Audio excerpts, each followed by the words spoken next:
السلام عليكم ورحمة الله وبركاته. إن الحمد لله نحمده ونستعينه ونستغفره ونعوذ بالله من شرور أنفسنا ومن سيئات أعمالنا. من يهده الله فلا مضل له ومن يضلل فلا هادي له.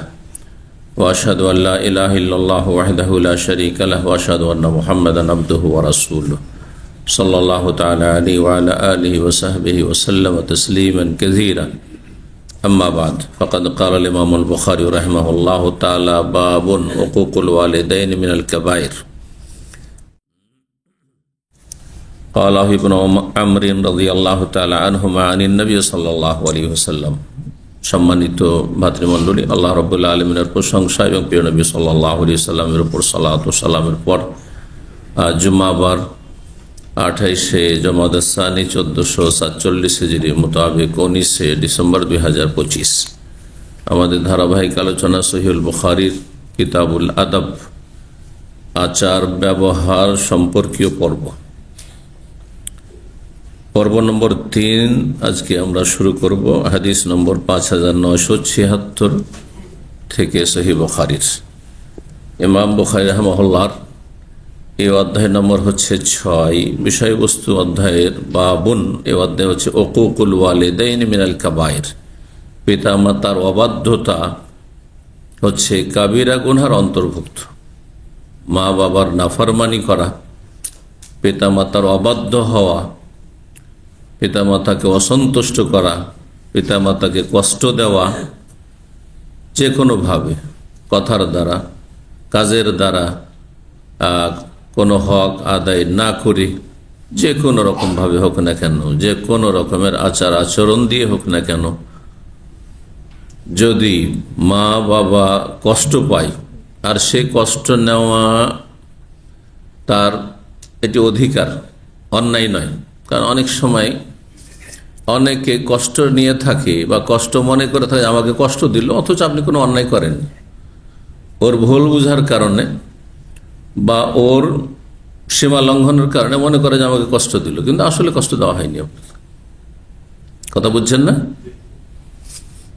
এখন আমাদের দেশের অধিকাংশ বাপ মা মনে করে বাপ মা অধিকার রাখে যতদিন বেঁচে আছে, ছেলেদের টাকা পয়সার মালিক, ইনকামের মালিক কে? বাবা মা, তাই না? আর এটা যদি বলে যে না, এই কথাটি ঠিক নয়, তো অসন্তুষ্ট হয়ে যাবে, ঠিক না? এমনকি হিসাব দিতে হয়, অনেক ছেলেকে হিসাব দিতে হয় যে সৌদি আরবে কত টাকা বেতন পাস, কত টাকা ইনকাম করিস। আর পাই করে মাসের মাস টাকা পাঠাইতে হয়, বাধ্য। বাপ মার কাছে টাকা পয়সা সব টাকা না পাঠালে, আর সব টাকা না পাঠালে মিথ্যা বলতে হবে, ইয়ারা গোনা করাবে। বাপ মায়ের পাপের কারণে এখন ছেলেকেও পাপি হইতে হচ্ছে। এটা অধিকাংশ বাপ মায়ের কথা বলছি, এই না বাড়াবাড়িতে বলছি। কারণ দীর্ঘ সময় দাওয়াতের ময়দানে মানুষের কাছ থেকে শুনে, ওই যে সমাজের লোককে দেখেও, জি, আমাদের সমাজের লোক সীমিত ইসলাম মানে ব্যাস।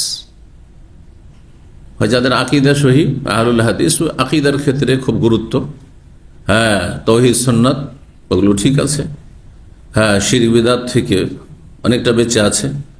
ইবাদত বন্দেগীতে ঘাটতি, অনেকের ইবাদত বন্দেগী ঠিক আছে, নামাজ রোজা সব ঠিক আছে, ফরজ ওয়াজিব ঠিক আছে, আকীদাও ঠিক আছে, কিন্তু এইসব লেনদেনের ব্যাপারে হ্যাঁ, বাপ মায়ের অধিকার কতটা ছেলে মেয়েদের ওপর, ছেলে মেয়েদের অধিকার বাপ মায়ের ওপর কতটা, অথবা বিবাহ শাদীর ক্ষেত্রে, তখন আর ইসলামের ধার ধরে না।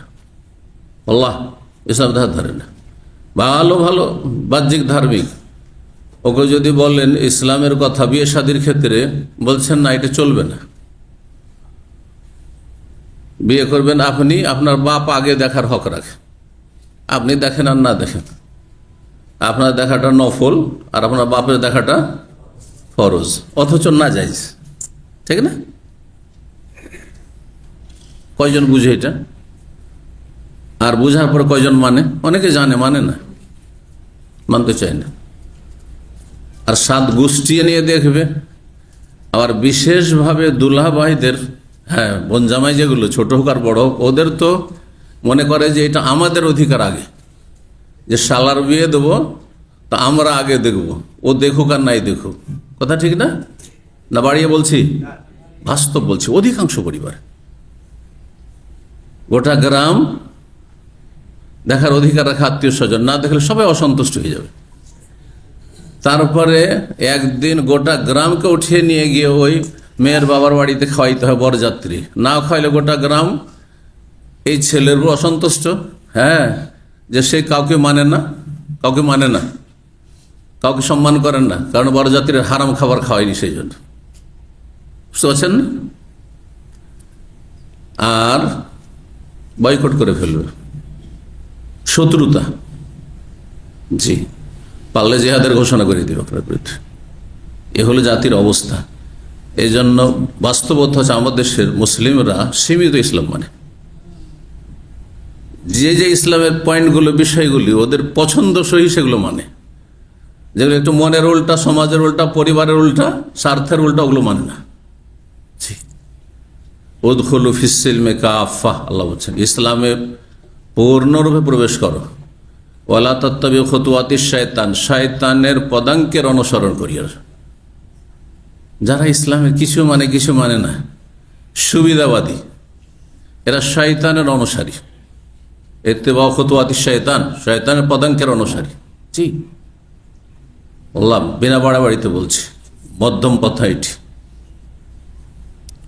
কথা দূরে না নিয়ে গিয়ে আবার ফিরে আসছি বাপ মায়ের বিষয়টিতে। বাপ মায়ের অধিকার যতটা আছে ইসলামের দৃষ্টিতে, ততটাই যদি ঘাটতি করেন আপনি, তাহলে বাপ মাকে কষ্ট দিলেন আপনি। আর বাপ মায়ের অধিকার আদায় করার পর অতিরিক্ত চাইছে, আর যদি না দেন, যে আমার স্ত্রী আছে, আমার ছেলে মেয়ে আছে, আমার ভবিষ্যৎ আছে, সৌদি আরবের এই আমার প্রবাস জীবন স্থায়ী নয়, কখন যে এক্সিট লেগে যায়, দেশে গিয়ে আমাকে কিছু করতে হবে, সুতরাং কিছু টাকা পয়সা বাঁচাই, এটা যদি জানতে পারে, তাহলে বাপ মা আগে দুশ্মন হয়ে যাবে। গ্রামের লোক দুশ্মন হয়, বাপ মা আগে দুশ্মন হয়ে যাবে। নউযুবিল্লাহ মিন যালিক। তাহলে এই যে বাপ মা কষ্ট নিল, এতে আপনার গুনাহ হবে কি? গুনাহ হবে? অনেক ভালো ধার্মিক ছেলেদেরকে বাপ মা বদদোয়া দিচ্ছে, এ বদদোয়া কবুল হবে?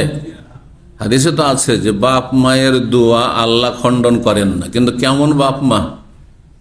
আদর্শ বাপ মা, যে হারাম কাজ করেন না, অন্যায় ডিমান্ড করে না, সীমা লঙ্ঘন করে না, বাড়াবাড়ি করেন না, অবিচার করে না, ন্যায়সঙ্গত জীবনযাপন করে, ছেলে মেয়ের হক মারে না, আত্মীয় স্বজনদের হক মারে না, অন্যায় কথা বলে না। বুঝছেন না? সেই বাপ মাকে যদি কষ্ট দেন, যে বাপ মা ন্যায্য অধিকার আপনার কাছে পাবে, বয়স হয়েছে, এখন আর ইনকাম সোর্স তার নেই, সুতরাং আপনার কাছে ভরণ পোষণ পুরোটা পাবে, যেমন আপনার স্ত্রী আপনার ছেলে মেয়ে পাবে। এ কথা বললে হবে না যে আমার ছেলে মেয়ে নিয়ে তাদের খাওয়াইতে খাওয়াইতে, লেখাপড়া করাইতে করাইতে আমার টাকা পয়সা শেষ হয়ে যাচ্ছে, বাপ মা কোত্থেকে দিব? এটা চলবে না, ওইটাই ভাগ করে খাওয়াইতে হবে সবকে। আপনি ছেলে মেয়েকে ভালো জায়গায় পড়াইতে পারেন আর না পারেন, হ্যাঁ, যেখানে পারছেন সেখানে পড়ান, আপনি যেখানে চিপ রেটে পাবেন, আর আপনার যেটা ইনকাম সেটা দিয়ে বাপ মাকেও দেখাশোনা করতে পারবেন, আর ছেলে মেয়ে পড়ে ওখানে পড়াবেন আপনি। না হলে লেখা পড়ার ক্ষেত্রে হ্যাঁ খরচের শেষ নেই, একবার সর্বনিম্ন খরচও আপনি ছেলে মেয়ে পড়াতে পারবেন, জি, চিপ অ্যান্ড বেস্ট আপনার তলাশ করে নিতে হবে। আর সর্বর্ধে খরচের শেষ নেই, মাসে লাখ লাখ টাকা খরচ করে এক একটা ছেলের পিছনে পড়াচ্ছে মানুষ। এইসব হিসাব যদি আপনাদের শুনে অবাক হয়ে যাবেন। অনেকে খবরই রাখেন এত টাকা খরচ করে পড়ায় বছর, মাসের মাসে এত টাকা করে খরচ করে। ফরজ না, মোটেই ফরজ নয়। একজন বলছে যে আমার দুটো ছেলে মেয়ে, শুধু এক একটার জন্য 40,000 টাকা, বাংলাদেশে 40,000 টাকা মাসে ফিস দেয় শুধু, তাহলে তারপর খাওয়া খরচ আছে, তাহলে তো চুরি ডাকাতি করতে হবে, বেমানি করতে হবে, এই হারামের রাজনীতি করতে হবে, দুর্নীতি করতে হবে, জাতীয় সম্পদ লুটপাট করতে হবে, হ্যাঁ, চাঁদাবাজি করতে হবে, নাহলে তো পেট ভরবে না। ঘুষ খেতে হবে অফিসারকে, বেতন টাকা দিতে পেট ভরবে না। অথচ 5,000 টাকা মাস দিয়ে পড়িয়ে দিতে পারবে না। আল্লাহ বোঝার তৌফিক দান করে। মধ্যম পন্থা অবলম্বন করুন জীবনে। লা তাযলিমুনা ওয়া লা তুযলামুন, কোরআনের কায়দা, নীতিমালা। তোমরা নিজেরাও কারো জুলুম করবে না হে বাপ মা, ওয়া লা তুযলামুন, আর তোমাদের সাথে যেন ছেলেমেয়েরা জুলুম না করে সর্বস্তরে। লা তাযলিমুনা ওয়া লা তুযলামুন, হে ছেলেমেয়েরা তোমরা বাপ মায়ের জুলুম করিও না, আর তোমাদের সাথে যেন বাপ মা জুলুম না করে। হে আত্মীয় স্বজন, হে মানুষ, হে মুসলিম অমুসলিম, লা তাযলিমুন, তোমরা অমুসলিমের জুলুম করবে না, আর অমুসলিম যেন তোমাদের জুলুম না করে। এটা হচ্ছে ইসলামের নীতিমালা। আমি আপনার হক নষ্ট করব না, আপনি আমার হক নষ্ট করবেন। আপনার গীবত আমি করব না, আমার গীবত আপনি করবেন না। আপনার মান সম্মান নষ্ট করে আপনাকে কষ্ট দেব না, আমাকে কষ্ট দিবেন না। লা তাযলিমুনা ওয়া লা তুযলামুন। কোনো প্রশাসনই লাগবে না। কোরআনে হেদায়েত যদি মানুষ ফলো করে, কোরআনের বাস্তবায়ন করে, তাহলে কোনো প্রশাসন দরকার নেই। জি, সবচেয়ে বেশি বাজেট সরকারকে রাখতে হয় হোম মিনিস্ট্রিতে, দেশের নিরাপত্তার জন্য। কোনো খরচ নেই, কোনো খরচ নেই। চোর থাকবে না, ডাকাত থাকবে না, ঘুষখোর থাকবে না, বেঈমান থাকবে না, কেউ কারো মারবে না। জমি কিনে ফেলে চলে এসছেন, ফ্ল্যাট কিনে রেখে ফেলে চলে এসছেন, কোনো চিন্তা নেই আপনার। লা তাযলিমুনা ওয়া লা তুযলামুন। কিন্তু তা হচ্ছে কি, এক ভাই বলছেন যে ঢাকাতে কয়েক জায়গায় আমি জায়গা কিনে রেখেছিলাম, দীর্ঘদিন 40 বছর থাকে সৌদি আরবে, একটি জায়গা আমার হাতে নেই, সব জায়গায় বেদখল হয়ে গেছে। আমি বললাম কাগজপত্র নেই? হ্যাঁ, কাগজপত্র সব আছে আমার কাছে, সব কিছু আছে, ডকুমেন্ট আছে। বলছি যদি কেস কাশ করে যদি উদ্ধার করে নি, যখন ওখানে বাস করতে যাব একজনকে বেঁচে থাকতে দিবে না, সবকে মেরে ফেলবে। তো এমন জমি আমি দখলে নিয়ে করবোটা কি যে আমি বেঁচে থাকতে পারবো না? নাউযুবিল্লাহ। আমি নিজে বানিয়ে বলছি না, এখনো সেই পরিবার ওখানে 40-45 বছর থেকে আছে সৌদি আরবে। এটা হচ্ছে বাস্তবতা। কারণ কোরআনের উপর আমল করে না মুসলিম জাতি। কাফের অমুসলিম যদি এই কাজটা করতো, যে কাফের অমুসলিম আল্লাহ পরকালে বিশ্বাসী নয়, কোরআনে বিশ্বাসী নয়, রবের আদেশ নিষেধ বিশ্বাসী নয়, জান্নাত জাহান্নামে বিশ্বাসী নয়, কিন্তু এরা সবাই দাবিদার যারা মুসলিম, সব চোর ডাকাত ছিনতাইকারী আর জালেম ভরপুর হয়ে গেছে। নাসাউল্লাহ সালামাত ওয়াল আফিয়া। আল্লাহ এই শ্রেণীর অসৎ লোকদের অনিষ্ট থেকে আল্লাহ আমাদের হেফাজত করুন। বলছিলাম, বাপ মাকে কষ্ট দেওয়া কাবিরা গুনাহ, কিন্তু কষ্ট দিলে, কষ্ট শুধু নিলে হবে না। শরীয়তের দৃষ্টিতে যদি আপনি কষ্ট দেন তাহলে কাবিরা গুনাহ, জাহান্নামে যেতে হবে। লা ইয়াদখুলুল জান্নাত আকুন, বাপ মায়ের নাফরমান, বাপ মাকে কষ্ট দেনেওয়ালা ছেলে মেয়ে জান্নাতে যাবে না। কথা সত্য নবী সাল্লাল্লাহু আলাইহি ওয়াসাল্লামের। কিন্তু আপনি কষ্ট দিয়েছেন না সে কষ্ট নিয়েছে? বুঝতে পারছেন না? পারছেন না? আরে ভাই, আমি বেদাতীদেরকে কষ্ট দিয়েছি না বেদাতীরা কষ্ট নিয়েছে? আমি কষ্ট দিয়েছি। তাদের বেদাত থেকে সতর্ক করে জাহান্নামের রাস্তা থেকে জান্নাতের রাস্তা দেখাতে চেষ্টা করেছি। তার জন্য যদি কষ্ট দেয়, হ্যাঁ, মনে করে যে কষ্ট দিয়েছি, তাহলে তো সে মিথ্যুক, তাই না? কষ্ট দিইনি, তার হিতাকাঙ্ক্ষী। ও মাজার পূজা করে মরে যাবে, জাহান্নামে যাবে। মিলাদ করবে, জাহান্নামে যাবে। সবাই বাড়িতে হালুয়া রুটি খাবে, জাহান্নামে যাবে। সারা জীবন নিয়ত পড়ে নামাজ পড়বে, জাহান্নামে যাবে। সম্মিলিত মোনাজাত করবে, গুমরাহি, জাহান্নামের রাস্তায় গুলো কুল্লু বিদআতিন দালালা। কথা বলছেন না? ইসলামের সবচেয়ে বড় ইবাদত হচ্ছে রাষ্ট্রীয় ক্ষমতা। এই বিশ্বাস নিয়ে যারা মরবে জাহান্নামে যেতে হবে, ইসলামে বুঝেনি।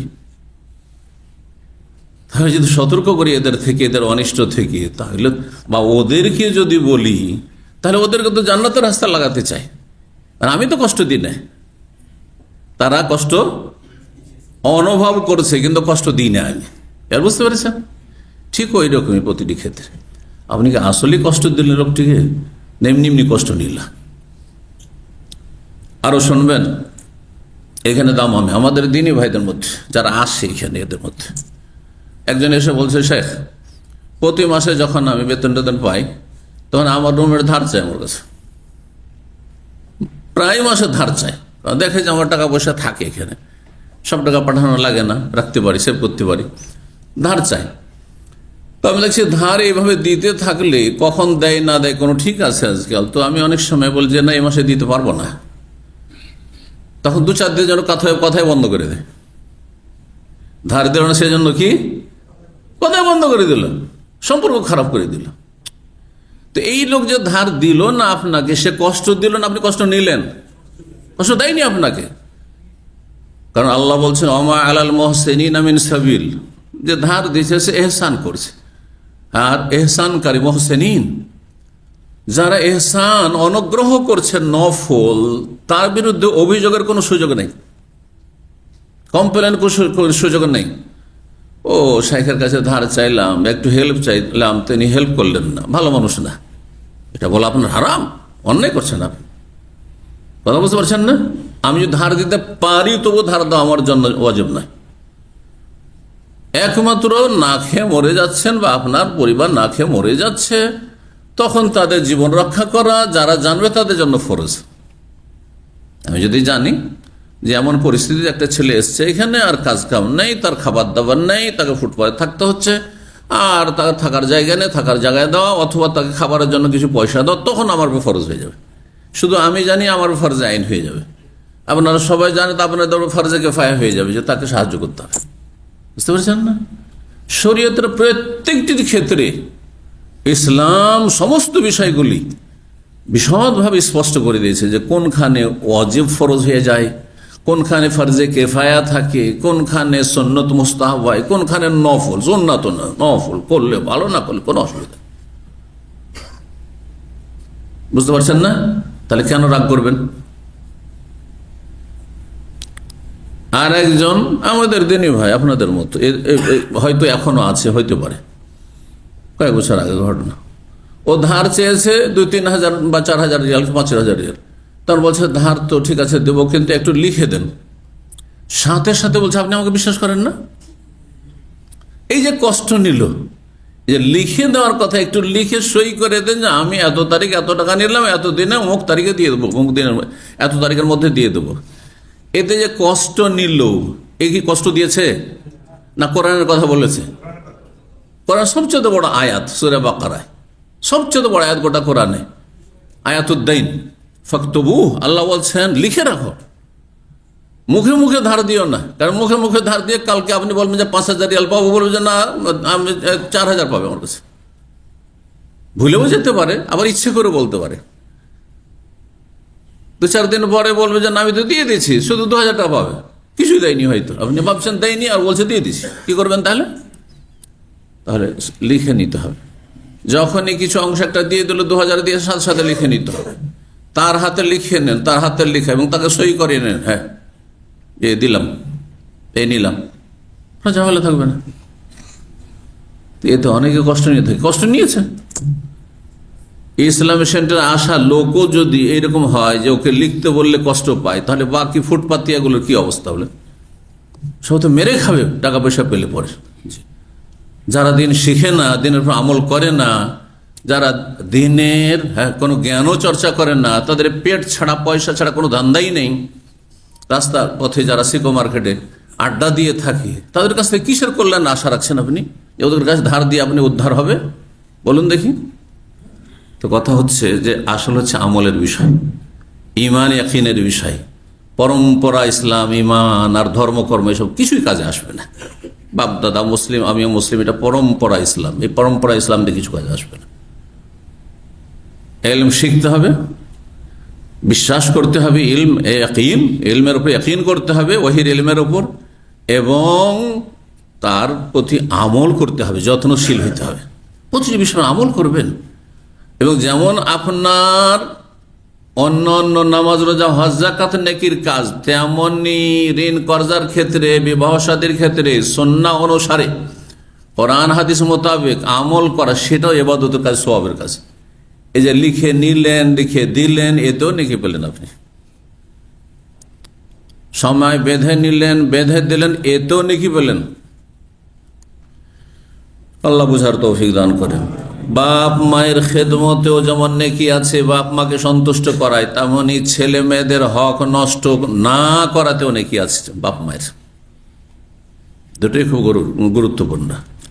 বাপ মা শুধু ডিমান্ড করবে যে আমাদের এই হক সেই হক, আর ছেলে মেয়েদের হকগুলি আদায় করলো না, তাদেরকে ইসলামের কোনো শিক্ষাই দিল না, নামাজের তরবিয়ত করলো না, তৌহিদ সুন্নাহর কোনো তরবিয়ত করলো না। এত সহজ বিষয়? বাপ মা হয়ে গেলে চলবে শুধু? আল্লাহ আমল করা তৌফিক দান করেন। তো উকুকুল ওয়ালিদাইন মিনাল কাবায়ের, এই ছিল অধ্যায়, যে বাপ মাকে কষ্ট দেওয়া। উকুকের অর্থ অত্যন্ত ব্যাপক, এই জন্য আমি কয়েকটি শব্দ দিয়ে একটি শব্দের অর্থ করেছি। বাপ মাকে কষ্ট দেওয়া, যে কোনোভাবে বাপ মার নাফরমানি করা, বাপ মার হক নষ্ট করা, ফরজ ওয়াজিব হক আছে সেগুলো আদায় না করা, যে কোনোভাবে যদি বাপ মাকে আপনি কষ্ট দেন, মানসিক কষ্ট দেওয়াই হোক, সব দিচ্ছেন, খাবার দাবার টাকা পয়সা কোনো অভাব রাখেন না বাপের মায়ের, কিন্তু মানসিক দিক থেকে সুখী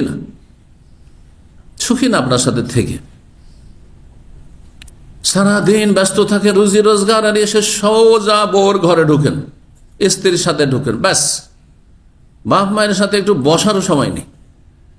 আর তারপরে আবার যখন ঘুম ভাঙলো উঠে সোজা টান দিলেন, খেয়ে দিয়ে সোজা টান দিলেন, আবার ডিউটিতে টান দিলেন। বাপ মায়ের কাছে 10 মিনিটও বসেন না, আর বসলেও মোবাইল টিপছেন। আজকাল বাপ মায়ের কাছে ছেলে মেয়েরা বসলেও, মিটিংও যদি বসেন তবু ভালো করে লক্ষ্য করবেন কোন দিকে তাকাচ্ছে। এক সময় আমাদের বাপ মা থাকলে আমরা চোখে চোখে তাকানো সাহসী ছিল না, যে বাপ মায়ের চোখে চোখ দিয়ে তাকাবো, ভয় এভাবে। তারপরও সজাগ হয়ে আছি, কি বলছে শুনছি, তাই না? আজকাল ছেলে মেয়েরা মিটিং করলে শোনে না, বসে থাকলেও শোনে না, কি করে? মোবাইল টিপতে আছে। বাপ মা দিয়ে কথা বলছে, মোবাইল টিপতে আছে। এটাও কষ্ট দেওয়া, উকুকুল, বাপ মার নাফরমানি করা, বাপ মাকে কষ্ট দেওয়া। এইটাই যদি দীর্ঘ সময় হয়, কন্টিনিউ হয়, করতেই আছেন, তাহলে কাবিরা হয়ে যাবে। আর একটা মজলিসের 5 মিনিট 10 মিনিট 1 মিনিট আপনি হয়তো একটু মোবাইলে তাকিয়েছেন, তাও গুনহার কাজ। 2-4 মিনিট করলে কাবিরা গুনহা না হইলো, সেটা গুনহার কাজ। কিন্তু আপনি একেবারে ভ্রুক্ষেপ করছেন না। পরীক্ষা করার জন্য যদি বাপ মা জিজ্ঞেস করে, আমরা শিক্ষকরা পরীক্ষা করতে পারি, এরকম করি, বুঝছেন না?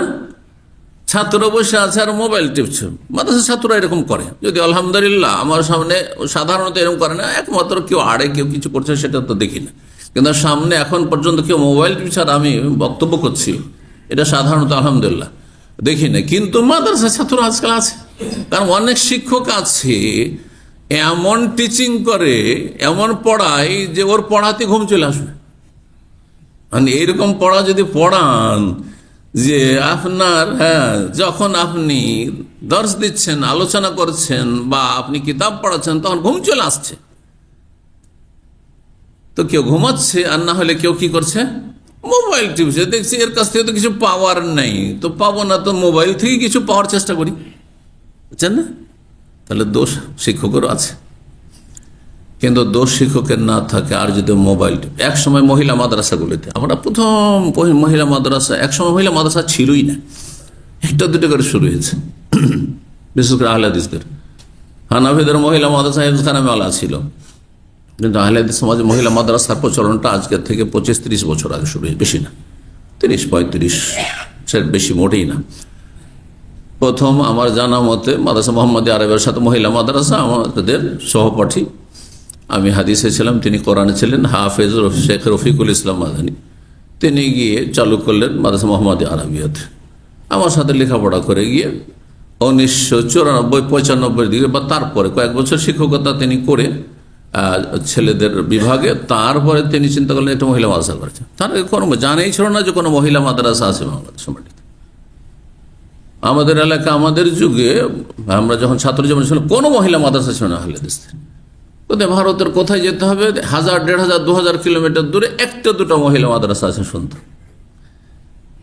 প্রথম মহিলা মাদ্রাসা যখন হইল, তখন ছাত্রীদেরকে সামনে নিয়ে লেখাপড়া করা হইতো না, পর্দা দিয়ে পেছনে মহিলা বসে আছে। আর কারণ ওপরের কিতাবগুলি মহিলা শিক্ষিকা পড়াতে পারবে না, হাদিস, বুখারী, মুসলিম, আবু দাউদ, নাসাঈ, তিরমিজি এরকম পড়াতে পারবে, এরকম যোগ্য কোনো মহিলা শিক্ষিকা নেই। যার ফলে পুরুষ মুরব্বীদেরকে দিয়ে পড়ানো হইতো। তো পর্দার আড়ালে শিক্ষক এসে বসলে গেট দিয়ে ঢুকে, আর ওইদিকে পর্দা লাগানো আছে, হিজাব পর্দা লাগানো আছে। পর্দার পিছনে মেয়েরা লেখাপড়া করতো, কেউ ঘুমাইতো, হ্যাঁ, সে যুগে মোবাইল ছিল না প্রথম দিকে। হ্যাঁ, একটা কি খেলা খেলে, লুডো খেলা না কি বলে, কি বলে ওটাকে, জানেন তো? হ্যাঁ, এই খেলা খেলছে, গেম খেলছে তারা। এখন মোবাইল নিয়ে খেলাধুলা করে। যখন মোবাইলের যুগ আসলে তখন মোবাইল নিয়ে খেলাধুলা টিপাটিপি করে, পড়ে না। আপোষে গোল হয়ে বসে আছে, ক্লাসে গিয়ে বসে পড়বে কিতাব সামনে খুলে। এসব রিপোর্টের উপরে এখন মাদ্রাসাওয়ালাগুলো সরে করে বোরখা সিস্টেম করেছে। ঠিক আছে, এ যাবে কিন্তু বোরখা বইয়ের সামনে বসে, যাতে দেখা যায় যে পড়ছো না, ঘুমাচ্ছ না, মোবাইল টিপছো। বুঝতে পারছেন না? তাহলে মাদ্রাসার কর্তৃপক্ষকে বাধ্য করেছে এরকম ছাত্র ছাত্রীরা হয়তো। তো কথা হচ্ছে যে বাপ মায়ের সামনে মোবাইল নাড়াচাড়া করা, অন্য মনস্ক থাকা। হ্যাঁ, আরেকটা, বাপ মা কথা বলছে, ভাই বোনও কথা বলছে, হয় না? অনেক সময় কয়েকজন ছেলে মেয়েকে নিয়ে বসে আছে, আর এই বাপ কোনো কথা বলছে অথবা মা কোনো কথা বলছে, সবাই মিলে তাদের কথা শুনতে হবে। একজন কথা বলে বাকিরা শুনবে। সেখানে তো বাপ মা কথা বলছে কোনো একটি কথা, ছেলে মেয়েদের কল্যাণের জন্য যে কোনো গঠনমূলক, উপদেশমূলক হোক, দিক নির্দেশনামূলক হোক, কথা বলছে। এদিকে ভাই বোনে কথা বলছে, তা আপসে যে গল্প করছে, এটা বাপ মাকে কষ্ট দেওয়া, বেয়াদবি। এটা সাগিরা দিয়ে শুরু হয়, আর এটা কন্টিনিউ চলতে থাকলে কি হয়ে যাবে? আল ইসরার আলা সাগীরাতিন কবীরাতুন, আহলে সুন্নাত ওয়াল জামাতের আকীদা। নিয়মিত সাগিরা গুনাহ করা, কন্টিনিউ অহরহ করতেই আছেন, একটা ছোট গুনাহ করতেই আছেন, তাহলে ওটি কাবিরা হয়ে যায়, কাবিরা হয়ে যায়। জি, এই জন্য বাপ মাকে কষ্ট দেবেন না, কোন মানুষকে কষ্ট দেবেন না। শুধু বাপ মা না, বাপ মা কষ্ট দেওয়া সবচেয়ে বড় গুনাহ। হ্যাঁ, আর অন্যকে কষ্ট দেওয়া গুনাহ, সেটা কখনো সাগিরা কখনো কাবিরা। এই জন্য হাদিসে রয়েছে লা ইয়াদখুলুল জান্নাহ, জান্নাতে যাবে না এমন ব্যক্তি, অথচ সে মুসলিম, মাল্লা ইয়ামানু জারুহু বাওয়াইকাহু, যার পাড়া প্রতিবেশী, রুমমেট, আশেপাশের লোক তার অনিষ্ট থেকে, কষ্ট থেকে নিরাপদ নয়। আপনি রুমমেটকে যদি কষ্ট দেন, জান্নাতে যেতে পারবেন না। মুসল্লি হয়ে হবে কি আপনার? হ্যাঁ, আর সহি আকীদার দাবি করে হবে কি? জান্নাতে প্রথমখানে যেতে পারবেন না আপনি। কবর আযাব হবে, জাহান্নামে শাস্তি হবে, কারণ আপনার রুমমেটকে শান্তিতে রাখেননি আপনি। আপনার পাড়া প্রতিবেশী, পাশের ফ্ল্যাটের লোক শান্তিতে রাখেননি আপনি। আপনার বিল্ডিং এর লোককে শান্তিতে রাখেননি। আপনার আশেপাশে দেখা সাক্ষাৎ হয়েছে, তারা কেউ শান্তিতে নেই আপনার থেকে, কষ্ট দিয়েছেন আপনি, জান্নাতে যাবে না। নবী সাল্লাল্লাহু আলাইহি ওয়াসাল্লামের এই মর্মে মেলা হাদিস রয়েছে। তাহলে মানুষকে কষ্ট দেওয়া কাবিরা গুনাহ, এটা আসল। আর কাবিরার মধ্যে আকবরুল কাবায়ের। এই জন্য আল্লাহকে কষ্ট দেওয়া সবচেয়ে বড় কাবিরা গুনাহ, রাসূলুল্লাহ সাল্লাল্লাহু আলাইহি ওয়াসাল্লামকে কষ্ট দেওয়া সবচেয়ে বড় কাবিরা গুনাহ। হ্যাঁ, আল্লাহকে কষ্ট দেওয়া, রসুলকে কষ্ট দেওয়া, একেও কষ্ট দেওয়া। যে রসুলকে কষ্ট দিল, সে আল্লাহকে কষ্ট দিল, ঠিক না? রাসূলুল্লাহ সাল্লাল্লাহু আলাইহি ওয়াসাল্লামকে কটূক্তি করা বড় কাবিরা গুনাহ, ধ্বংসাত্মক গুনাহ, বরং এর শাস্তি দুনিয়াতে আছে। আইম্মায়ে কেরামগণ বর্ণনা করেছেন যে কেউ যদি আল্লাহকে কষ্ট দেয়, এটি আল্লাহর হক। আল্লাহ আরহামুর রাহিমিন, আল্লাহ চাইলে মাফ করে দুনিয়ায় শাস্তি দেবেন না। এই জন্য আল্লাহকে মেলা কেউ গাল দেয়, আল্লাহ দুনিয়াতে শাস্তি দিয়ে ধ্বংস করেন না, কারণ আল্লাহর হক আল্লাহ ছেড়ে দিয়েছেন।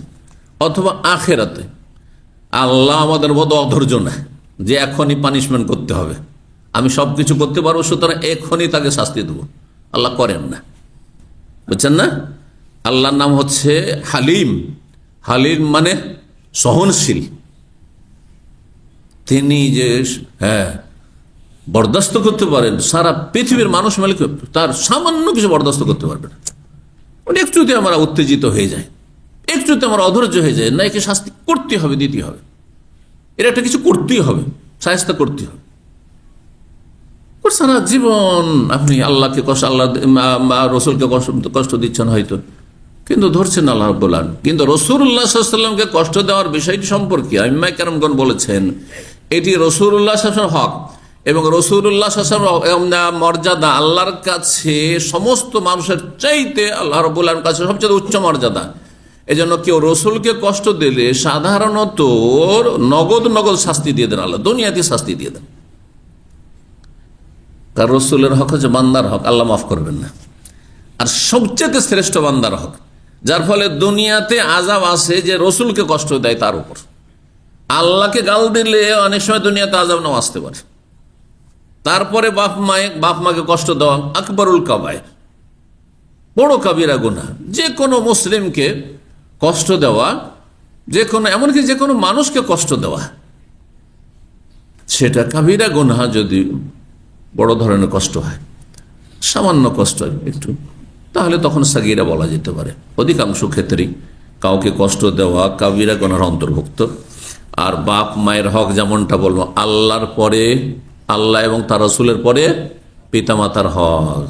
আল্লাহ তা'বুদু ইল্লা ইয়াহু বিল ওয়ালিদাইনি ইহসানা। জি, সতর্ক সাবধান। কিন্তু বাপ মাকে সতর্ক সাবধান করছি যে ছেলে মেয়েদের জুলম করবেন না, মেয়েদের হক মারবেন না, না জাহান্নামে যেতে হবে। হে মুসল্লি, হে সহি আকীদার দাবিদার, যে মেয়েদেরকে হাত তোলা দিয়ে দিলেন, যাও তোমাদেরকে এক বিয়ে করে দিয়ে দিলাম, ব্যাস, তোমাদেরকে মাঠের জমি দিলাম, শহরের গুলো বাবা, হ্যাঁ, ও রোড সাইডের গুলো, আর ওই যে বিল্ডিং বলছে ওগুলো ছেলেদের জন্য।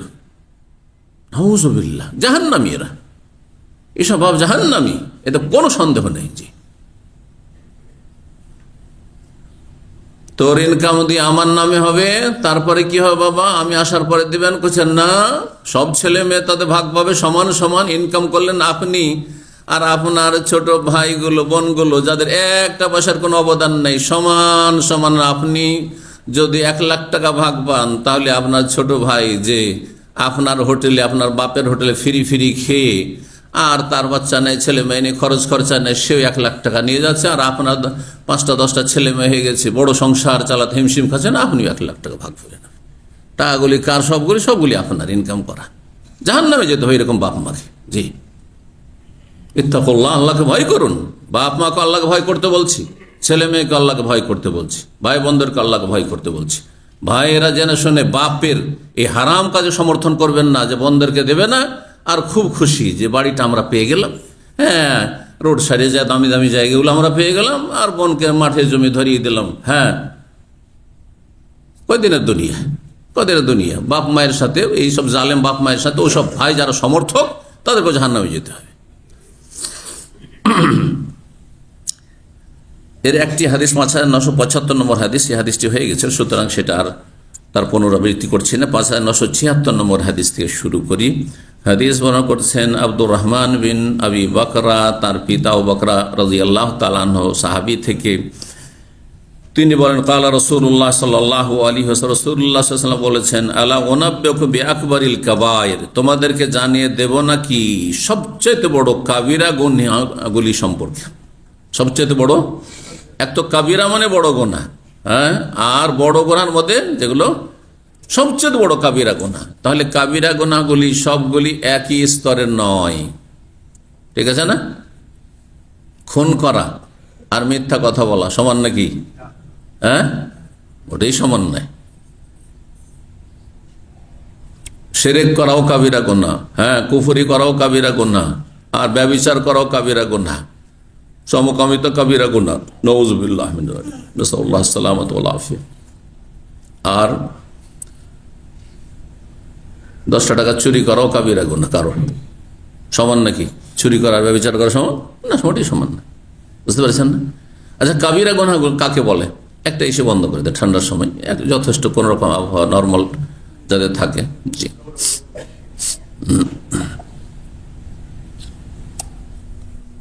তো হ্যাঁ, যে সমস্ত গুনার জন্য কি রয়েছে? জাহান্নাম।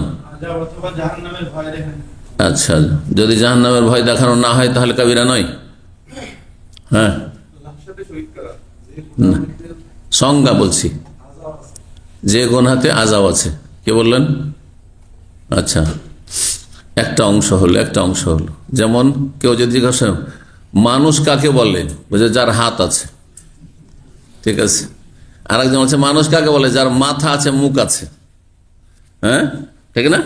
যার দুটো পা আছে তাকে মানুষ বলে। তো ওই রকমই হয়ে যাচ্ছে আপনার ডেফিনেশন গুলো, মানে সংজ্ঞা।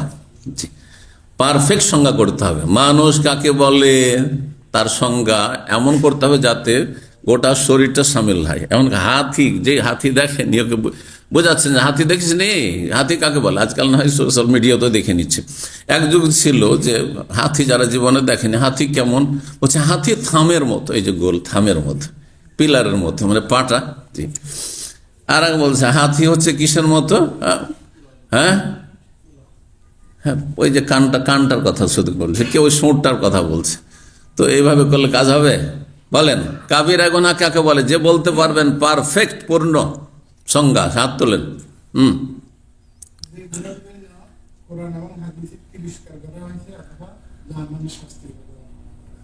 হ্যাঁ ব্যাস, হ্যাঁ এটা হুকুম হইল যে গুনাহ করে নাই, তখন এটা সংজ্ঞা হইল না। হ্যাঁ, এরা সংজ্ঞার অর্ধেকটা বলছে। হ্যাঁ, একটু বড় করে বলতে হবে। শুধু কোরআনে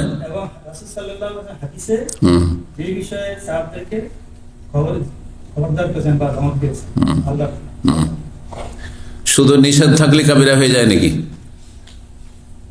হ্যাঁ, শুধু নিষেধ নয়। হ্যাঁ, আর সবগুলি অসম্পূর্ণ হচ্ছে, বেশ কিছু কথা ওতে লাগাইতে হবে।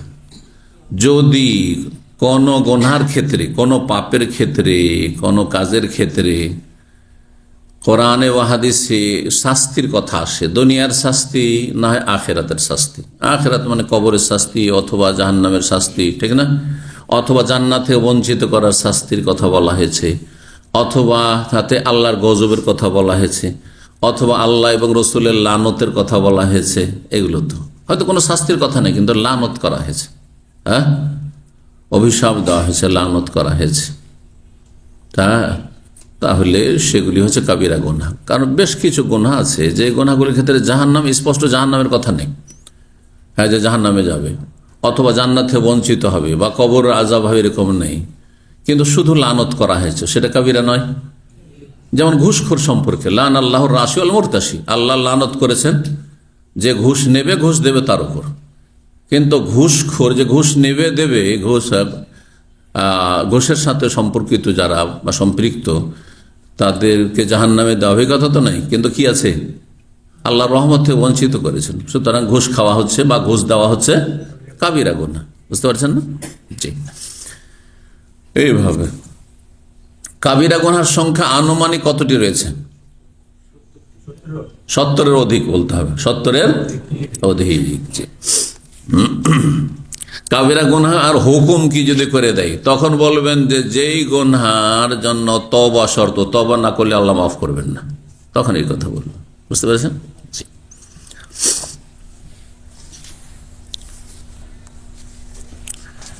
তো তোমাদেরকে জানিয়ে দেবো নাকি সবচেয়ে বড় কাবিরা গুনাহ সম্পর্কে? 3 বার করলে বলেন রাসূলুল্লাহ সাল্লাল্লাহু আলাইহি ওয়াসাল্লাম। এসি বন্ধ করলে তখন দুটো কি দিলেন বন্ধ করে নাকি? এটা বন্ধ, এটা বন্ধ। আজিজুল হক একটা,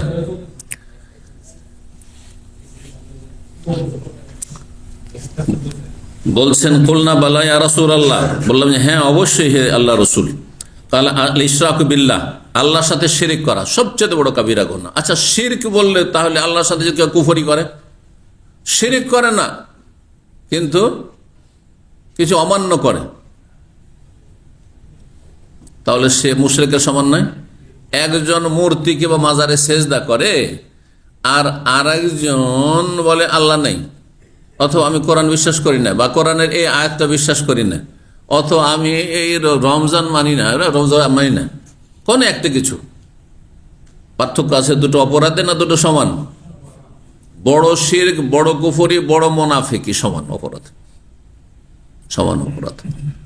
তার উপর অতিরিক্ত যদি তার জীবনে অন্যান্য আরো ক্রাইম অপরাধ থাকে, তখন তার শাস্তি বৃদ্ধি পাবে। যেমন একজন কাফের, চোর, ডাকাত, খনি, অমুক তমুক, তখন তার শাস্তি, তার যত পাপ আছে সে অনুযায়ী বাড়বে। কিন্তু বড় কুফরি, বড় শিরক, বড় মুনাফিকি একই সমান, অথবা তার সমতুল্য গুনাহ। যেমন হ্যাঁ, আর সেটিও বড় কুফরি, সেটা হচ্ছে টোটালি নামাজ না পড়া। হ্যাঁ, 5 ওয়াক্তের কোনো ওয়াক্ত যে পড়ে না, তাহলে সেও কাফের, এর মতো, নাস্তিকের মতো আর মুশরিকের মতো, হ্যাঁ মাজারে সেজদাকারীর মতো, বড় মুনাফিকের মতো। তো শিরক বলতে এখানে শিরক এবং শিরকের সমতুল্য গুনাহ, কারণ আল্লাহ বলেছেন শিরকের গুনাহ মাফ করবেন না আল্লাহ, তাই না? ওয়াগফিরু মা দুনা যালিক, শিরকের নিম্নের কোন গুনাহ হলে আল্লাহ মাফ করবেন। তাহলে বোঝালো শিরকের সমপরিমাণ যদি গুনাহ হয়, হ্যাঁ, সমতুল্য গুনাহ হয়, তাহলে আল্লাহ মাফ করবেন না। জি। তারপর একটি কথা মনে রাখবেন যে যেই ব্যক্তি নাস্তিক সেও কিন্তু মুশরিক। এটা অনেকে বুঝেন না বিষয়টা, কারণ এগুলো সূক্ষ্ম বিষয়। যে নাস্তিক বলছে আল্লাহ নাই, সেও মুশরিক, কিন্তু সে কাফের বলা মুশরিক। একজন মূর্তি পূজা করছে, একজন মাজারে সেজদা করছে, একজন গাছের পূজা করছে, আর একজন বলছে আমি কিছুরই পূজাও করি না, আল্লাহর ইবাদত করি না, কিছু মানি না আমি, সেও মুশরিক, বহুত্ববাদী। কারণ সে তার মনের পূজা করছে। কিসের পূজা করছে? তার কুপ্রবৃত্তির শাহওয়াতের পূজা করছে।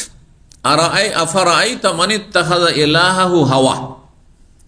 আল্লাহ বলছেন যে তুমি কি জানো ওই শ্রেণীর লোকদেরকে যারা নিজের হাওয়া কুপ্রবৃত্তিকে, মনের কামনা বাসনাকে, খারাপ কামনা বাসনা, যা ইচ্ছা তাই,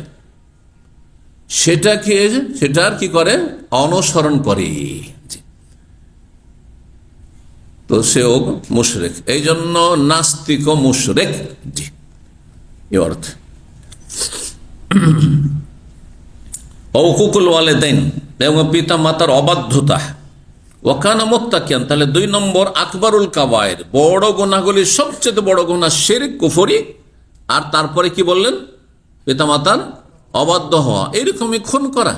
পিতা মাতার অবাধ্যতা চাইতে নিচের গুনাহ খুন করা নয়, বরং সূরা ফুরকানের আয়াত আর স্পষ্ট যে শিরক, কুফরি আর বড় মুনাফিকি, বড় কুফরি, এগুলোর পরে সবচেয়ে বড় কাবিরা গুনাহ হচ্ছে মানুষ খুন করা।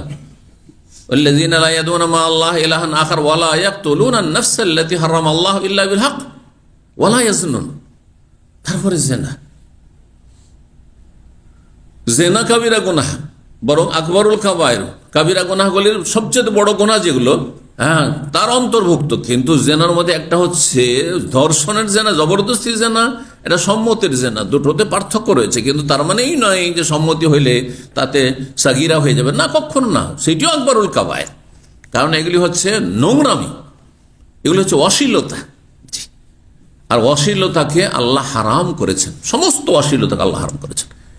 এই জন্য বিবস্ত্র ন্যাংটা হয়ে ঘোরাফেরা করা হারাম, বিবস্ত্র ছবি হারাম, কাবিরা গুনাহ, ফাহিশা, এগুলোর মাধ্যমে অশ্লীলতা ছড়াচ্ছে।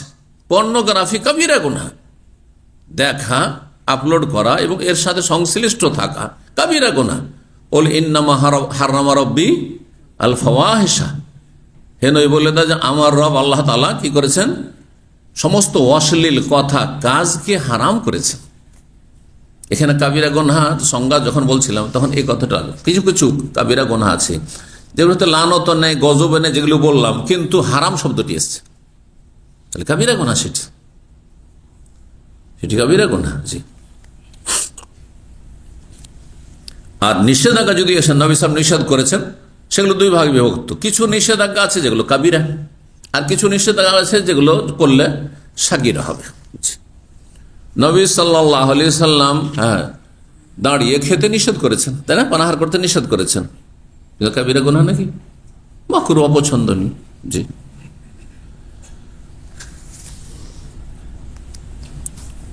ওয়াকানা মুত্তাকিয়ান, সেই সময় নবী সাল্লাল্লাহু আলাইহি সাল্লাম হেলান দিয়েছিলেন, ফাজাল আসা, বসে গেলেন উঠে। তৃতীয় বড় কাবিরা গুনাহ, কাবিরা গুনাহগুলির মধ্যে বড় কাবিরা গুনাহ তৃতীয়, সেটা বলতে গিয়ে একেবারে বসে গেলেন। তার মানে সজাগ করতে চাইছেন, সচেতন করতে চাইছেন যে এমন একটি বড় কাবিরা গুনাহ, আকবরুল কাবায়ের, যেটিকে শিরকের মতো তোমরা অপরাধ মনে করো না, খুন করার মতো অপরাধ মনে করো না, সেটাকে তোমরা বাপ মাকে কষ্ট দেওয়ার মতো হয়তো অপরাধ মনে করো না, কিন্তু সেই রকমই আকবরুল কাবায়ের। তারপরে বসে গিয়ে বললেন, আলা, শোনো ভালো করে, ওয়াকাউলুজ জুর, মিথ্যা কথা বলা, ও শাহাদাতুজ জুর, মিথ্যা সাক্ষী দেওয়া। একটা হচ্ছে মিথ্যা কথা বলা, আর একটা মিথ্যা সাক্ষী দেওয়া। দুটো একই সমান গুনাহ না দুটোতে পার্থক্য আছে? পার্থক্য আছে। কে বলছে পার্থক্য আছে? হাত তুলুক কেউ। হ্যাঁ, কাছের নতুন লোক কেউ হাত তোলেন। দুটোতে পার্থক্য আছে? মিথ্যা কথা বলা আর মিথ্যা সাক্ষী দেওয়া পার্থক্য আছে না নেই? পার্থক্য নেই। একটা লোক ধরেন ডিউটিতে আছে, গাড়ি আছে সাথে, জিজ্ঞাসা করছে তার ফোরম্যান সুপারভাইজার যে কোথায় তুমি? মিথ্যা বলে দিল যে আমি ডিউটিতে আছি। তো ডিউটিতে নেওয়া নিজের কাজে একটু মার্কেট এসছে, এটা হচ্ছে মিথ্যা কথা বলা, মিথ্যা সাক্ষী দিল না, ঠিক না? যদি এতেও মালিকের হক নষ্ট করা হচ্ছে, ডিউটির টাইম এটা করছে। অথবা গাড়ি নিয়ে বাইরে যাওয়ার পারমিশন নেই, আর আপনি গাড়িটা নিজের স্বার্থে নিয়ে কোথাও ডিউটির বাইরে বেরিয়েছেন। কোথায়? বলছে আমি আছি, বাসার কাছে আছি। বুঝতে পারছেন? মিথ্যা কথা বলা।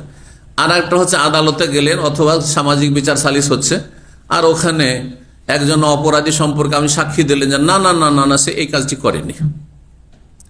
হ্যাঁ, অথবা একজন অপরাধী নয় আর তার বিরুদ্ধে সাক্ষী দিলেন যে হ্যাঁ এ খুন করেছে, একে আমি দেখেছি, হ্যাঁ চুরি করেছে, একে দেখেছি। দুটো সমান হয়ে গেল? একটা লোক এমনি মিথ্যা কথা বললো, আর একটা লোক মিথ্যা সাক্ষী দিল, দুটো অপরাধ সমান হইল না? অনেক পার্থক্য রয়েছে দুটোতে। এই জন্য এখানে অনেক বর্ণনাকারী বলেছেন যে নবী সাল্লাল্লাহু আলাইহি ওয়াসাল্লাম এখানে মিথ্যা কথা বলা বা মিথ্যা সাক্ষী দেওয়া, মিথ্যা কথা বলা কাবিরা গুনাহ, কিন্তু মিথ্যা সাক্ষী দেওয়া আকবরুল কাবায়ের, বড় কাবিরা গুনাহ। হ্যাঁ, কাবিরা গুনাহগুলির মধ্যে সবচেয়ে বড় কাবিরা গুনাহ। কারণ এর মাধ্যমে একজন নির্দোষী ব্যক্তিকে খুনের আশাই বানিয়ে দিলেন আপনি, তাই না? হচ্ছে না? হচ্ছে না? আর একজন নির্দোষী ব্যক্তিকে তাকে গাঁজা দিয়ে ধরিয়ে দিল, এগুলো করছে এক শ্রেণীর অসৎ লোক, পাপিষ্ট, খবিস। আল্লাহ তাদেরকে ধ্বংস করুক, তাদের দুনিয়া আখিরাতকে ধ্বংস করুক। এরা নির্দোষী মানুষ, তাকে ফাঁসাবে। তার ঘরে নিয়ে গিয়ে কিছু গাঁজা টাজা রেখে চলে আসলো, তার গাড়িতে কিছু রেখে দিল, আর তারপরে সেই দফতরকে বলে দিল যে সে গাঁজা বহন করছে অথবা গাঁজার ব্যবসা করছে, নাউজুবিল্লাহ। তারপরে ধরিয়ে দিল, নির্দোষী মানুষ, কিছুই জানে না সে। আর একটা লোক শুধু মিথ্যা কথা বলেছে, ভাই আপনি এই কাজটা করবেন, হয়তো করবে না, হ্যাঁ হ্যাঁ ঠিক আছে ঠিক আছে, এতে বেশি কিছু ক্ষতি করলো না কারো, কিন্তু মিথ্যা কথা বললো, তাই না? মিথ্যা কথা বললো, মালিকের হক নষ্ট হলো না। ভাই আপনি কি আমাকে ধার দেবেন?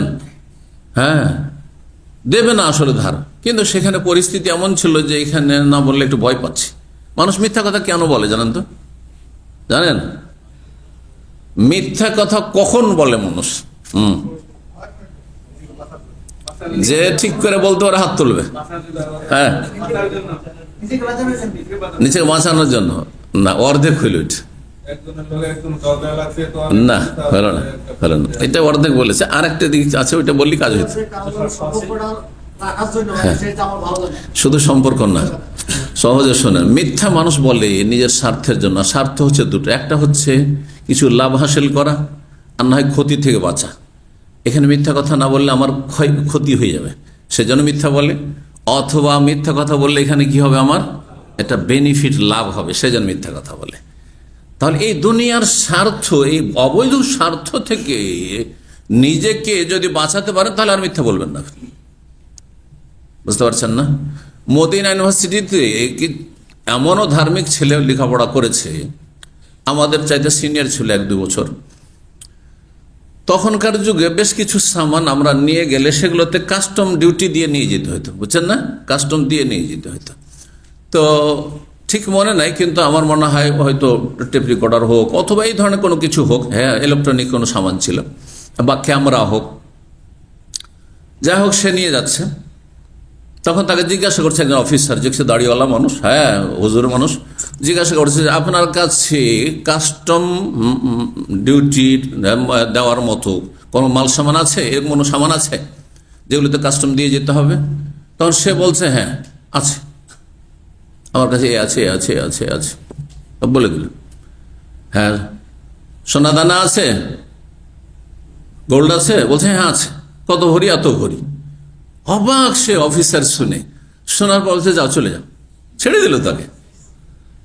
সত্য কথা বলার জন্য আমরা তাকে ছেড়ে দিল। কিন্তু আর অন্যান্য ছেলেরা তাদের কাছেও আছে, তা বলছে না আমাদের কাছে কিছুই নেই, সে একই সাথে আসছে, ইও বলছে মদিনা ইউনিভার্সিটি পড়ি, ওর বলছে মদিনা ইউনিভার্সিটি পড়ি, এর কাছে আছে ওর কাছে নেই, তখন বলছে সামান খুলো, চেক করে নিল, আর চেক করে নেওয়ার পরে পেয়ে গেল, সবার উপরে কাস্টম লাগালো। বুঝতে পারছেন না?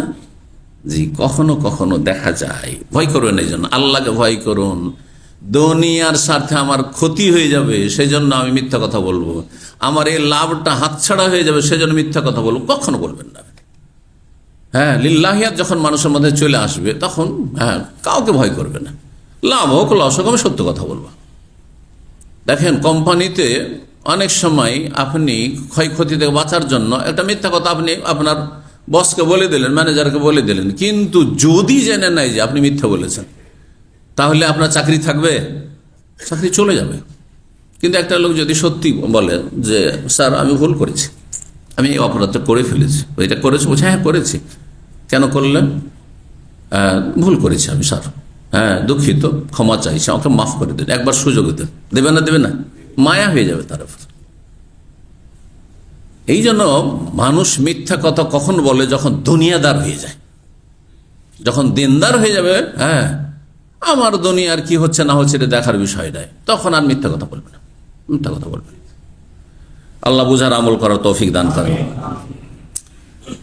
তো কথা লম্বা হয়ে যাচ্ছে। রাসূলুল্লাহ সাল্লাল্লাহু আলাইহি ওয়াসাল্লাম বললেন, মিথ্যা কথা বলা, ওয়া শাহাদাতু যুর, মিথ্যা সাক্ষী দাও, আলা শোনো, ওয়া কাউলু যুর ওয়া শাহাদাতু যুর, ফামা জালা ইয়াকুল, বারবার করে এই মিথ্যা সাক্ষী দেওয়া আর মিথ্যা কথা বলার কাবিরা গুনাহটি উল্লেখ করেছিলেন, বারবার করে বলছেন রাসূলুল্লাহ সাল্লাল্লাহু আলাইহি ওয়াসাল্লাম। হাত্তা কুলতু, বর্ণনাকারী আবু বকর বলছেন, আমি মনে মনে বললাম যে লা ইয়াসকুত, নবী সাল্লাল্লাহু আলাইহি ওয়াসাল্লাম নীরব হবেন না মনে হচ্ছে, মানে এত রাসূলুল্লাহ সাল্লাল্লাহু আলাইহি ওয়াসাল্লাম এই বিষয়টির ক্ষেত্রে সজাগ করতে চেয়েছেন শক্তভাবে, যে বারবার করে বলতে আছেন। নবী কি চুপ হবেন না নাকি? নবী সাল্লাল্লাহু আলাইহি ওয়াসাল্লাম কি তিনি এই কথা বলতেই থাকবেন? অন্য রিওয়ায়াত রয়েছে হাত্তা কুলতু লাইতাহু সাকাত, মনে মনে বললাম যে নবী সাল্লাল্লাহু আলাইহি ওয়াসাল্লাম যদি থেমে যেতেন এটা ভালো হতো, কারণ এত তাকিদ করেছেন যে এটা বড় ভয়ের বিষয়, যে বারবার করে নবী সাল্লাল্লাহু আলাইহি ওয়াসাল্লাম বলতে আছেন মিথ্যা সাক্ষী দিবে না, মিথ্যা সাক্ষী দিবে না। সত্যি এই মিথ্যা সাক্ষীর কারণে, মিথ্যা রিপোর্ট দেওয়ার কারণে কত বড় যে অপরাধ, আর কত লোকের হক নষ্ট করা হয়। ভালো মানুষের জুলম, ভালো মানুষকে মিথ্যা সাক্ষী দিতে গিয়ে অনেক সময় ফেঁসে যায়। মিথ্যা সাক্ষী দিতে গিয়ে অনেক সময় কি হয়, যে মিথ্যা সাক্ষী দেয় সেই ফেঁসে যায়। এরকম একটা ঘটনার আমি অনুবাদ করেছি দাম্মামে, আপনাদের বলি। এই যে এখানে খোবার আর সুকবার মানে ট্যাক্সি স্ট্যান্ড আছে না, রিয়াজ ব্যাংকের কাছে, এইখানে কিং সৌদ রোডে, এক সিগন্যাল পরে, জানেন না? জানেন না জায়গা? জি হ্যাঁ। এক সময় ছিল সন্ত্রাসীদের যুগ ছিল এখানে, সন্ত্রাসী আল কায়দার যুগ ছিল। দায়েশের যুগের আগে, মানে আইএসআইএসের যুগে একটা আল কায়দার যুগ ছিল না, যারা পুরাতন লোক। তো সেই সময় একজন লোকের আরেকজনের সাথে শত্রুতা আছে, কোন শত্রুতা আছে, তখন সে প্রশাসনের কোন কর্মকর্তাকে বলছে যে একজন আল কায়দার লোক যাচ্ছে দমন থেকে খবর কোথায়, বলছে যে অমুক জায়গায়, ওইটা খবর ট্যাক্সি স্ট্যান্ডে। ঠিক তাকে উঠিয়েছে, গাড়িওয়ালা মানুষ তাকে উঠিয়েছে, কোন এক দেশের লোক। তো তারপরে উঠিয়ে নিয়ে তার তদন্ত শুরু হয়েছে। ভাগ্যচক্রে অনুবাদক তখন খুব মাহকামাতে, সমস্ত রকম মাহকামাতে আমি তো অনুবাদ করেছি, যতগুলি কোর্ট হয়। তো আলহামদুলিল্লাহ, মৃত্যুদণ্ড থেকে শুরু করে এই ধরনের জঙ্গিদের তর্জমা করা, অথবা খারেজিদের, খারেজি হোক অথবা খারেজি বলে অভিযুক্ত, তো এইরকম একটা এত অনুবাদে গিয়ে হাজির সেখানে। তার তদন্ত করে দেখা গেল যে তার এই জঙ্গিবাদের সাথে অথবা আল কায়দার সাথে কোনো সম্পর্ক নেই, সে ভালো মানুষ। তখন যে রিপোর্ট দিয়েছে তাকে উঠিয়ে নিয়ে এসছে, যে তুই যে রিপোর্ট দিলি, তুই রিপোর্ট মিথ্যা, এতগুলি আমাদের লোককে হয়রান করলি কেন? কারণ একজন জঙ্গি ধরার জন্য 2-4 জন সেনাবাহিনী বা পুলিশ যায় না, তার জন্য একটা টিমকে পাঠাইতে হয়। এত কেন হয়রান করলি, হ্যারাসমেন্ট করলি, এবং মিথ্যা অপবাদ কেন দিলি? তাকে উঠিয়ে নিয়ে গিয়ে তার তদন্ত হয়েছে, তাকেও হাজির করা হয়েছে, সুবহানাল্লাহ, তাকেও হাজির করা হয়েছে। আর তারপরে যে অপবাদ দিয়েছিল সে ফেঁসে গেল। এই বেচারা কিছুদিন তো জেল খাটলো, কিন্তু সে বেরিয়ে গেল ইউসুফ আলাইহিস সালামের মতো, মুক্ত হয়ে, বুঝছেন না? তো আলহামদুলিল্লাহ দীর্ঘ অভিজ্ঞতায় দেখা গেছে যে এরকম একজন অপরাধ করেছে আরেকজন উপর চাপিয়ে দিয়েছে, অথবা অপরাধ করে নির্দোষীকে ফাঁসাবার চেষ্টা করেছে, কিন্তু আল্লাহ কখনো কখনো তাকে সাথে সাথে ফাঁসিয়েছে, অথবা কখনো ফাঁসবে, এতে কোনো সন্দেহ নেই। জি, আল্লাহ হেফাজত করুন। জি, 5977 নম্বর হাদিস বর্ণনা করছেন আনাস বিন মালিক রাদিয়াল্লাহু তাআলা আনহু, তিনি বলেন যাকারা রাসূলুল্লাহ সাল্লাল্লাহু আলাইহি ওয়াসাল্লাম কাবায়রা, রাসূলুল্লাহ সাল্লাল্লাহু আলাইহি ওয়াসাল্লাম কাবীরা গুনাহগুলির কথা বর্ণনা করলেন, অথবা জিজ্ঞাসা করা সুইল আনিল কাবায়রি, বড় গুনাহগুলি সম্পর্কে জিজ্ঞাসা করা হলো, বললেন আশিরকু বিল্লাহ, আল্লাহর সাথে শিরক করা, ওয়া কাতুলুন নাফসি, আর কোন মানুষকে খুন করা। কাতুলুন নাফস মানে শুধু মুসলিম না, কোন মানুষকে খুন করা। এই জন্য অমুসলিমকেও খুন করা যাবে না, একমাত্র যুদ্ধের ময়দানে, যখন যুদ্ধ বাঁধিয়ে রেখেছে, হারবি কাফের আপনাকে মারতে আসছে কোন কাফের, আর আপনি বলবেন যে আমাকে মারো, পিঠ পেতে দিলাম না, এটা ইসলাম শেখায় না। বুঝতে পারছেন না? আপনার উপর, আপনার জাতির উপর আর দেশের উপর যখন আক্রমণ করেছে, আপনার গ্রামে আক্রমণ করেছে, তখন আপনি মারুন, আপনি কিন্তু এমনিতেই যেখানে নিরাপত্তার একটি চুক্তি রয়েছে যে আমি এই দেশের নাগরিক, সেও নাগরিক, আমি এখানকার প্রবাসী, সেও অমুসলিম এখানকার প্রবাসী, অথবা আমি এখানে একামতে আছি, আর একজন ভিজিটার অমুসলিম এসেছে, সেই দেশের শাসক জুলুম করছে, সেই জন্য সেই দেশের একজন নিরীহ নাগরিক ভিজিটার তাকে খুন করবেন, এটি হারাম। হারাম, সে কোনো অপরাধ করেনি। বোঝা গেছে না? তো একমাত্র হারবি কাফের ছাড়া যতগুলি কাফের, একটি আলোচনাতে আমি বলেছি কাফেরদের কয়েকটা ভাগ রয়েছে, তো বা মানব জাতির কয়েকটা ভাগ রয়েছে, সবার রক্ত হচ্ছে সুরক্ষিত একমাত্র হারবি কাফের ছাড়া, অর্থাৎ যে যুদ্ধ বাঁধিয়ে রেখেছে আমার সাথে, আপনার সাথে, আমার উম্মতের সাথে। জি, তো এবং যারা খুন করছে। তো নবী সাল্লাল্লাহু আলাইহি সাল্লাম বললেন মানুষকে হত্যা করা, ওকুকুল ওয়ালিদাইন, মাতা পিতার অবাধ্যতা, কালা আলা উনাব্বিউকুম বিআকবারিল কাবায়ের, তোমাদেরকে বলে দেব না কি কাবিরা গুনাহগুলি সবচেয়ে বড় কাবিরা গুনাহগুলি সম্পর্কে, কালা কাউলুজ জুর, মিথ্যা কথা বলা, আও কালা বলেছেন বর্ণনাকারী সন্দেহ, শাহাদাতুজ জুর, কিন্তু সঠিক হচ্ছে যে মিথ্যা সাক্ষী দেওয়া হচ্ছে আকবারুল কাবায়ের, আর মিথ্যা কথা বলা, যদি আপনার মিথ্যা দ্বারা অন্যের কোনো বড় ক্ষতি না হয়, তাহলে সেটিও কাবিরা গুনাহ, সেটিও কাবিরা গুনাহ। সামান্য কিছু ক্ষেত্রে হয়তো সাগিরা বলা যেতে পারে, ওলামারা, বিজ্ঞ ওলামারা বলেছেন, কিন্তু অধিকাংশ ক্ষেত্রে মিথ্যা কথা বলা হচ্ছে কাবিরা গুনহা। মিথ্যা কথা, একমাত্র মিথ্যা কথা বলা জায়েজ কোন ক্ষেত্রে, এটা একটা মশলা জেনে নেন, কান্না জানলে বলবেন যে এটা একটা কাবিরা গুনাহ করে দিল, তাই না? কাবিরা গুনাহ বলার, মিথ্যা কথা বলার কোন সুযোগ আছে? কে বলছে? যে বলবে হাত তোলেন, জান বাঁচাবার জন্য। এটা একটা নতুন, ঠিক আছে, ভালোই হলো এটা। না না, ঠিক আছে আপনার উত্তর। স্ত্রী খুশি করার জন্য, আর স্বামীকে খুশি করার জন্য বলা যাবে না? মানে আপনি স্ত্রী খুশি করার জন্য বলে আমি তো খুব ভালোবাসি, আর যদি আপনার স্ত্রী একটু বাড়িয়ে বলে তাহলে অপরাধ হয়ে যাবে নাকি? আচ্ছা, না, এটার ব্যাখ্যার প্রয়োজন আছে। স্ত্রীকে খুশি করার জন্য বা স্বামীকে খুশি করার জন্য মিথ্যা বলা যাবে, একবার যদি ডাহা মিথ্যা হয় তাহলে কি চলবে? না, ওটাও সীমিত আকারে। এখন আপনি স্ত্রীকে এখান থেকে কোনো গয়না কিনে দেবেন না, আর যদি বলেন যে তোমার জন্য আমি গয়না কিনে রেখেছি, অথবা তোমাকে গয়না দেব, অথচ মনে আছে দেবই না, এর কথা বলা যাবে নাকি? এই জন্য এটা ঢালাভাবে নেবেন না যে স্বামী স্ত্রীতে মিথ্যা কথা বলা যাবে। মিথ্যা কথা বলা যাবে মানে ভালোবাসা বৃদ্ধির ক্ষেত্রে একটু বাড়িয়ে বলা যাবে। ঢালাভাবে মিথ্যা কথা তো রাত দিন তাহলে মিথ্যা কথা চলতে থাকবে। আপনি স্ত্রীকে মিথ্যা কথা বলবে, স্ত্রী আপনাকে মিথ্যা কথা বলবে, ঠিক না? এইভাবে ভুল বুঝবেন না। এগুলো হাদিস তর্জমা করে ফতোয়া দেন, ওলার ফতোয়া, যে স্বামী স্ত্রীতে মিথ্যা কথা বলা যাবে, ধোঁকাবাজি করা যাবে। আপনি এইদিকে হারাম কাজ করছেন আপনি, আর বলছেন যে আমি স্ত্রীকে মিথ্যা কথা বলবো। তাহলে আপনার স্ত্রী যদি পরকীয়া লিপ্ত হয়, মিথ্যা কথা বলতে থাকে, আবার পরকীয়া করতে থাকবে নাকি? না, এখানে এলাও না। কোন ক্ষেত্রে?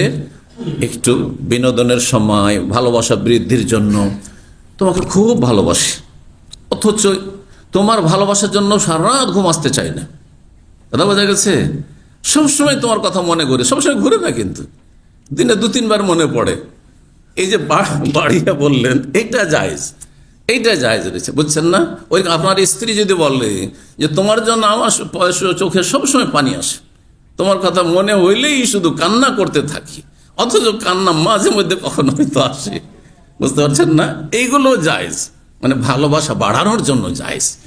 কিন্তু আপনি সাংসারিক ক্ষেত্রে এইদিকে আপনার টাকা পয়সা পাচার করছে, হ্যাঁ, ওর ভাই বোনকে খাওয়াচ্ছে ধুমধাম করে, আপনার ইনকাম নেই, বলে কি টাকা পয়সা কি হচ্ছে, বলছে না না তোমার সংসারে সব খরচ করছি, তোমার ছেলে মানুষ করার ক্ষেত্রে খরচ করছি, জায়েজ হারাম। এবার বুঝতে পেরেছেন? কথাগুলি ভালো করে বুঝতে হবে। হাদিস থেকে যতক্ষণ আপনি গভীর জ্ঞান হাসিল না করবেন, তো আপনি বরবাদ করে দিবেন জাতি, কাফিরে গুমরাহ করে দিবেন, হারামে লিপ্ত করে দিবেন। আচ্ছা, তারপরে 2 নম্বর কোন ক্ষেত্রে, কয়টি ক্ষেত্রে মিথ্যা কথা বলা যাবে? হাদিস আছে, একটা হাদিস আছে, 3টি ক্ষেত্রে। মাশাআল্লাহ।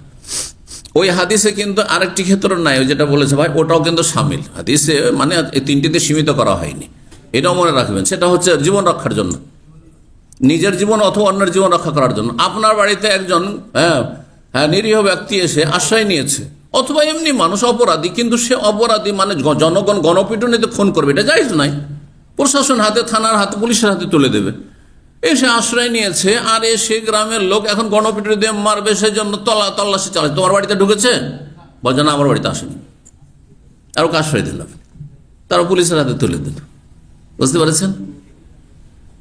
নিরীহ ব্যক্তি চাঁদাবাজি করছে, যে চাঁদাবাজি চলছে এখন, হ্যাঁ, তো এই চাঁদাবাজির সময় একজন লোকের কাছে বলছে যে এইটা টাকা দে, আর কাছে টাকা আছে, 1 লাখ টাকা দিতে হবে, 10 লাখ টাকা আছে, বলছে টাকা পয়সা কিচ্ছু নেই। জায়েজ না জায়েজ নয়? জায়েজ। নিশ্চয় জীবন রক্ষার জন্য নয়, ধন সম্পদ রক্ষা করার জন্য, মান ইজ্জত রক্ষা করার জন্য মিথ্যা বলা জায়েজ। একবার আমার কাছে পুজোর চাঁদা চেয়েছে, আমার জীবনে একবার হিন্দুরা একবার পুজোর চাঁদা চেয়েছে। টমটমে ঘোড়াগাড়ির যুগ ছিল, হ্যাঁ, সে তখন মদিনা আসেনি, যুবক, তখন মাদ্রাসা পড়ে আলেম হয়ে এক জায়গায় শিক্ষক ছিলাম, আর মদিনা আসার জন্য তখন অ্যাপ্লাই করেছিলাম। 1987 অথবা 88, এই সময়টা 87 অথবা 88 ঘটনা। আমি যাচ্ছি এক জায়গায়, বেরিয়েছি সফরে 150-200 কিলোমিটার দূরে। তো টমটমে চড়েছি প্রথম, তারপরে গিয়ে বাস ধরবো বা ট্রেন ধরবো। তো সামনে টমটম ঘেরাও করলো, আর সবার কাছ থেকে পূজার চাঁদা নিতে হলো। তখনকার যুগে 1 টাকা চাঁদা দিলে কাজ চলতো, 1 টাকা, 2 টাকা, 3 টাকা কেউ দিচ্ছে, এরকম পূজার চাঁদা। তখন হাইকোর্টের আইন হয়নি ভারতে যে পুজোর চাঁদা চাওয়া অপরাধ, এরকম আইন হয়নি। পরে আলহামদুলিল্লাহ আইন হয়েছে। তো যাই হোক, আর তারপরও জোর যার মুলুক তার, এই তো হচ্ছে দেশের অবস্থা। হ্যাঁ, ইন্ডিয়া, বাংলাদেশ, পাকিস্তান অবস্থা কি, জোর যার মুলুক তার, আইন কানুন মানুষের হাতে। জি, তো সবাই তো দিয়ে দিল, সবাই প্রায় দিয়েই দিল 1 টাকা 2 টাকা করে। শেষে পালা আসলো আমার। তো আমার দাড়ি দেখে আর দেখছে যে হ্যাঁ হুজুর মানুষ, হিন্দু ছেলেগুলো, যুবক সব বলছে আপনি কিছু দেন। তো আমি বললাম যে আমার কাছে টাকা পয়সা তেমন নেই। তারা বলছে কিছু দেন, অন্তত 1 টাকা দেন। তা আমি বললাম আমি সফরে যাচ্ছি, আমার দেওয়ার মতো টাকা পয়সা নেই, দেওয়ার মতো টাকা পয়সা নেই। আমি একেবারে নেই বললাম না, কিন্তু কি বললাম, আপনাদেরকে দেবো এইরকম টাকা পয়সা নেই। হয়তো 1 টাকা 2 টাকা দিতে পারতাম, কিন্তু আমি বললাম জায়েজ আমার জন্য। হ্যাঁ, জালেমের অনিষ্ট থেকে রক্ষার জন্য মিথ্যা কথা বলা জায়েজ।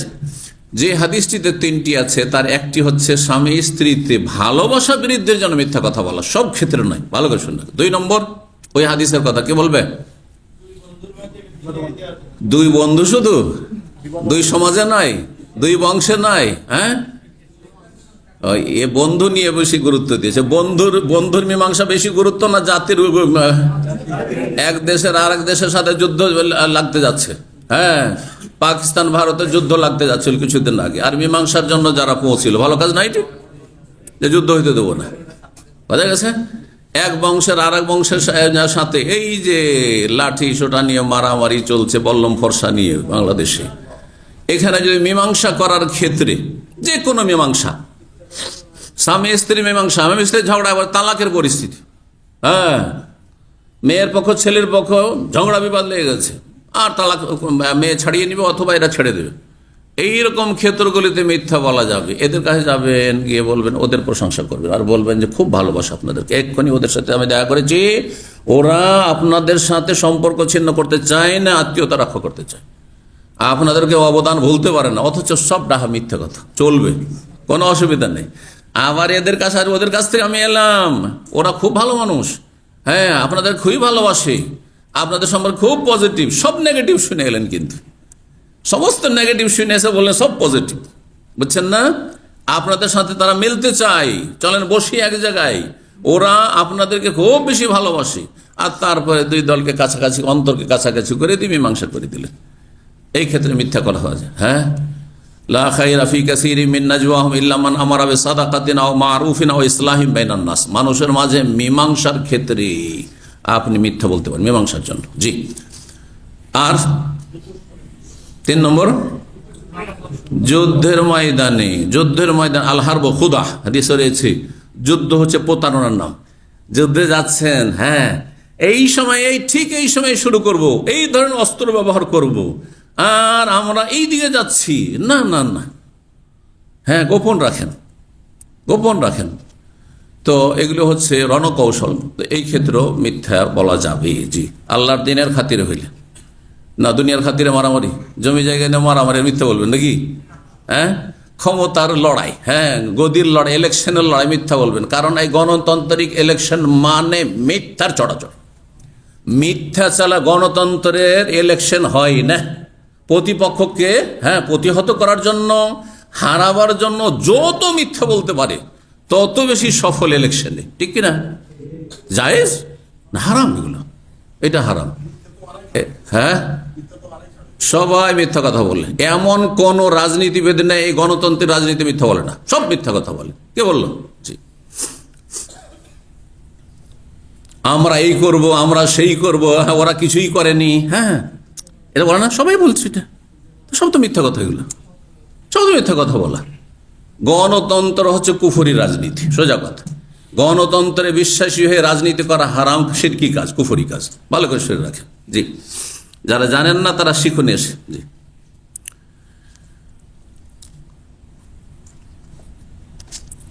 কালা শোবাত, ইমাম শোবা রাহিমাহুল্লাহ বলছেন, ওয়াকসারু জান্নি, আমার দৃঢ় বিশ্বাস, আন্নাহু কালা শাহাদাতুজ জুর, তিনি বলছেন মিথ্যা কথা বলা বলেনি, কি বলেছেন? মিথ্যা সাক্ষী দেওয়া। কারণ মিথ্যা সাক্ষী দেওয়া মিথ্যা কথা বলার চাইতে অনেক বড় বেশি অপরাধ। জি, বাবু সেলাতিল ওয়ালিদিল মুশরিকি, অধ্যায় হচ্ছে মুশরিক পিতামাতার সাথে সদাচরণ করা। কাফের মুশরিক, বেনামাজি, বেদিন, গাঁজাখোর, সুদখোর, হ্যাঁ যতই বড় অপরাধী হোক না কেন, বাপ মা, তাদের সাথে কি করতে হবে?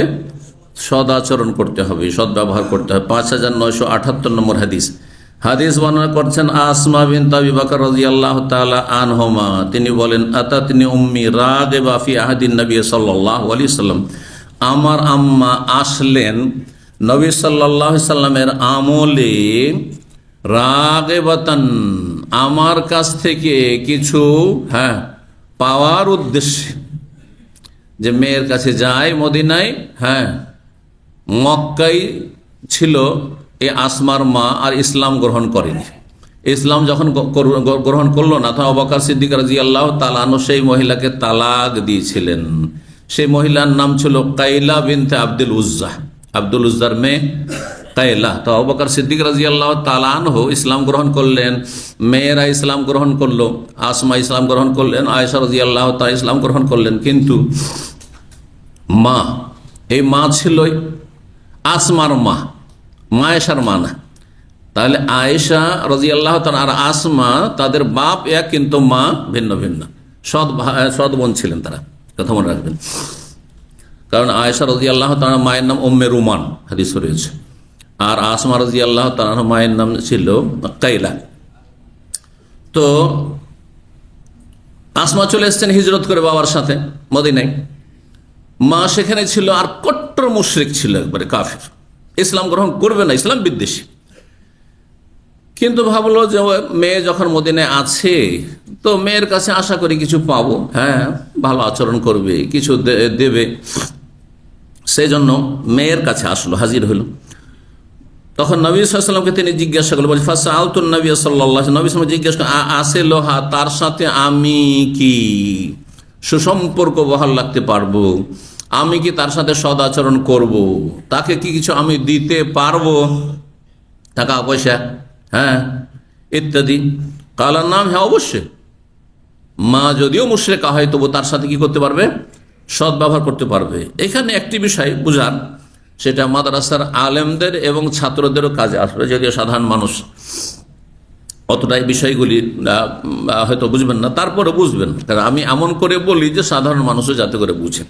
হাদিসে এসছে আমার আম্মা আসলে রাগে বাতান, রাগে বা মানে কি হয়, রাগে বা যদি রাগে বা মানে আগ্রহী হয়ে এসছেন, শাব্দিক অর্থ কি, আগ্রহী হয়ে এসছেন। কিসে আগ্রহী, ফি বিররি ওয়াসিলাতি, যে আমি যাতে করে সদাচরণ করি এবং তার সাথে আমি সদ্ব্যবহার করি, কিছু দিতে পারি, হ্যাঁ, আমার কাছে কিছু পাওয়ার জন্য, চাওয়ার জন্য, যে মেয়ের কাছে যাই কিছু পাবো, মেয়ের কাছে, বুড়িমা বয়স হয়েছে, এটি হচ্ছে সবচেয়ে প্রসিদ্ধ ব্যাখ্যা। কিন্তু কেউ কেউ বলেছেন ওয়াহিয়া রাগেবা মানে রাগেবা ফিল ইসলাম, সে ইসলাম গ্রহণে আগ্রহী কিন্তু ইসলাম এখনো গ্রহণ করেনি। রাগেবা ফি কে উজ্জ্ব এখানে করেছেন, রাগেবা ফিল বিররে ওয়াসিলা নয়, রাগেবা ফিল ইসলাম, ইসলামের দিকে আগ্রহী হয়ে আকৃষ্ট হয়ে এসেছেন কিন্তু এখনো সে মুশরিকা হয়ে আছে, তো তার সাথে কি আমি সদাচরণ করতে পারবো, তার মানে ইসলামের কাছাকাছি। তাহলে এটির দ্বিতীয় অর্থ হয়ে গেল। তৃতীয় অর্থ শুনেন, রাগেবাতুন আনিল ইসলাম, ফিল ইসলাম নয়, কি হয়ে গেল, আনিল ইসলাম। যারা আরবি গ্রামার বুঝে তারা বুঝবে বিষয়টি। রাগেবা আন যখন আসে তার অর্থ কি হয়, যদি কেউ বলতে পারে হাত তুলবে। মাদ্রাসা পড়াগুলো, হ্যাঁ হ্যাঁ, কে বলছে এদিকে, উল্টা অর্থ হয়, হ্যাঁ, ফিরে উল্টা। রাগে বা ফি মানে আগ্রহী হওয়া, রাগে বা আন মানে উল্টো দিকে বিমুখ হওয়া, আগ্রহী না হয়ে অনাগ্রহী হওয়া। তো ওয়াহিয়া আতাতনি উম্মি রাগেবা মানে আমার মা এসেছে কিন্তু তার ইসলামের প্রতি অনীহা রয়েছে, ইসলামের প্রতি কি রয়েছে, রাগেবাতুন আনিল ইসলাম মানে সে ইসলাম বিমুখ, কট্টর, সে মুশরিক, ইসলাম কবুল করতে চাইছেই না মোটে। আর এই তৃতীয় অর্থের সমর্থন করে আর একটি হাদিস যেটি সহিহ বুখারী মুসলিমও রয়েছে কোন কোন riwayate, ওয়াহিয়া রাগে মতন মানে সে এমন অনড় তার কুফরির ওপর, সে হ্যাঁ ইসলামের ক্ষেত্রে আগ্রহী নয়, ইসলামের ক্ষেত্রে আগ্রহী নয়। তাহলে কট্টর মুশরিক। তারপরেও নবী সাল্লাল্লাহু আলাইহি ওয়াসাল্লামকে যখন জিজ্ঞাসা করলেন আসমা রাদিয়াল্লাহু তাআলা যে এই কট্টর মুশরিক কাফের মায়ের সাথে কি সদাচরণ করতে পারবো, এত খারাপ মায়ের সাথে যে ইসলাম বিদ্বেষী, তখন কি বললেন, হ্যাঁ হ্যাঁ তার সাথে সদাচরণ করো। তাহলে যদিও ইসলাম বিদ্বেষী হয়, শক্ত, আপনাকে মেনে নিতে চাই না, আপনাকে ঘরে থাকতে দিতে চাই না। আমার ওস্তাদ ছিলেন আল্লামা শেখ মোহাম্মদ জিয়াউর রহমান আজমি, নাম শুনেছেন, জিয়াউর রহমান আজমি, তার কাছে তার হাদিস পড়েছি আমরা কুল্লিতুল হাদিসে, তো খুব কাছে থেকে জানতাম। পার্সোনাল দেখা সাক্ষাৎ হলে উর্দু মাঝে মধ্যে, যদি আমাদের সাথে উর্দু বলতে চাইতেন না, যদি উর্দু খুব সুন্দর না, কিন্তু উর্দু বলতে চাইতেন না, কারণ আমরা যেহেতু তার ছাত্র, কিন্তু একা দেখা হইলে কখনো হয়তো উর্দু তো কথা বলতেন। রাহিমাহুল্লাহ তাআলা খুব বড় আলেম ছিলেন। তো তিনি তার জীবনের ইতিহাস শোনাতেন, ইসলাম গ্রহণের। ক্লাসে পড়াশোনা শেষ হয়ে গেল, তারপরে এখন 1 ঘন্টা যে 60 মিনিটের ঘন্টা, আর ক্লাস তো বাধা ধরা থাকে, ধরেন 50 মিনিটে 40 মিনিটে পড়াশোনা শেষ হয়ে গেলে তখন একটু গল্প। তো আমরা শুনতে চাইতাম যে আপনি কেমন করে ইসলাম গ্রহণ করলেন, আপনার ইসলামের ইতিহাস বলুন। বলে 18 বছর বা 20 বছর বয়সে প্রথম আল্লাহ আমার অন্তরে ইসলাম দিলেন, আমি ইসলাম গ্রহণ করবো। ভাই 20 বছর বয়সে ইসলাম গ্রহণ করে এই দক্ষিণ ভারতের চেন্নাই মাদ্রাসা দারুস সালাম ওমরাবাদ রয়েছে, সেখানে লেখাপড়া করেছেন। তারপরে সেখান থেকে তিনি মদিনা ইউনিভার্সিটি এসেছেন, তারপরে মেসরেও একটা ডিগ্রি করেছেন, মক্কা ইউনিভার্সিটি থেকে পিএইচডি করেছেন। তো তারপরে আমাদের ওস্তাদ মদিনা ইউনিভার্সিটিতে ছিলেন।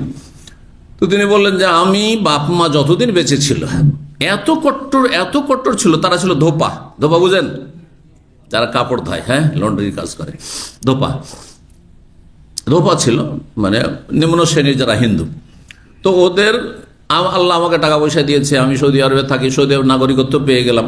তো আমি যেতাম, আর যাওয়ার পরে তাদের বাড়ি যেতাম, কিন্তু তা আমাকে কোনোদিন মেনে নিত না। টাকা পাঠাইতাম, এক যুগে তার আগের যুগে ছিল মানি অর্ডারের যুগ ছিল, মানে টাকা মানি পাঠানো এর মাধ্যমে, পোস্টের মাধ্যমে। ও যে টাকা ফিরিয়ে নিত না। যেতাম তাদের ঘরে, টাকা পয়সা দিতাম কতবার যে মানি অর্ডার আমার ফিরে এসছে, নিত না।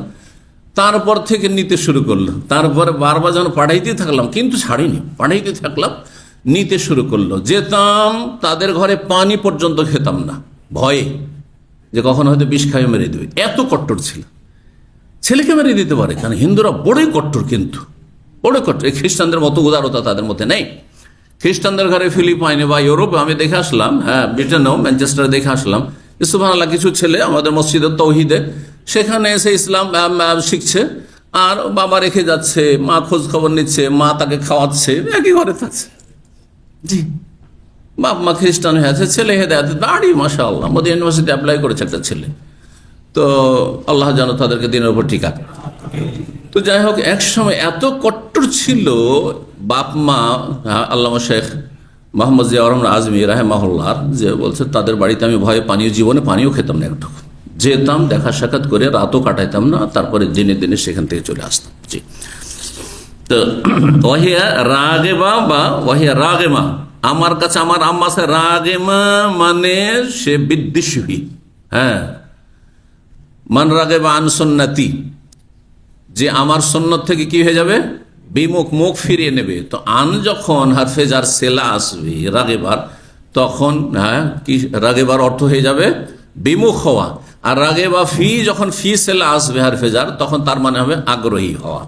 তো এই তিনটি অর্থ হইতে পারে এখানে, যেমনটা বললাম, আশা করি বুঝেছেন। কালার নাম, হ্যাঁ, কালা ইবনে ইমাম ইবনে সুফিয়ান ইবনে উয়াইনা রাহিমাহুল্লাহ বলেন, ফাআনজালাল্লাহু তাআলা ফিহা, এই মর্মে আল্লাহ রাব্বুল কোরআনে কারীমের আয়াতে নাযিল করে সূরা মুমতাহিনা আয়াত নম্বর 8, লা ইয়ানহাকুমুল্লাহু আনিল লাযিনা লাম ইউকাতিলুকুম ফিদ-দ্বীন, আল্লাহ তোমাদেরকে বারণ করছেন না এমন কাফেরদের সম্পর্কে যারা ধর্মের ক্ষেত্রে তোমাদের সাথে লড়াই করছে না, মানে তোমাদের বিরুদ্ধে লড়াই করছে না।